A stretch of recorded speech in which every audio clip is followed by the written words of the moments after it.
Our Congress is back for the first time in 6 weeks and starting a busy lame duck session. Republican congressional leaders are also scrambling to get ready for Donald Trump's first 100 days in office, rolling out an ambitious agenda.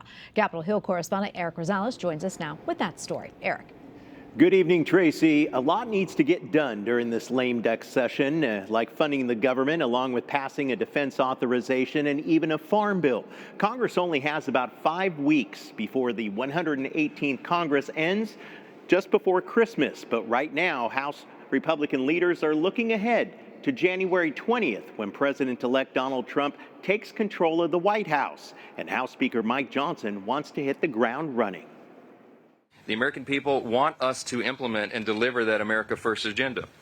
And we have to do that while we have that energy and that excitement beginning on the very first day of the Congress in the new year. House Speaker Mike Johnson says he and the entire Republican conference plan to meet with President Trump tomorrow morning prior to Trump's meeting with President Biden at the White House. Republican leaders also want to pass a budget to fund the government that lasts till next September, something even members of the House Freedom Caucus and its new leader, Catholic Congressman Andy Harris, agrees with, as long as defense spending increases before then. I think we generally would consider it. We'd prefer that we have a crack at it next year, mid-year, so that we don't lock in the spending for the whole year. Republicans tell me they want the Trump administration to have a say on government funding and a continuing resolution.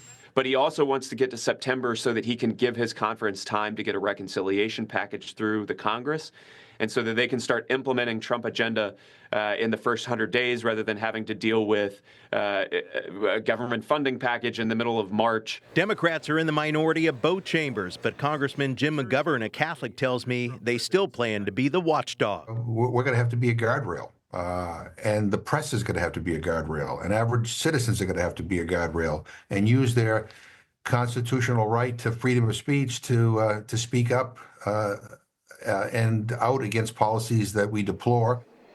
Over the last few days, a number of House races have been resolved. Republicans lead Democrats 214 to 205 right now. Now, they still need 4 more to capture the majority, but political experts are projecting Republicans will have about the same number of seats as they did this Congress. At the Capitol, Erik Rosales, EWTN News Nightly.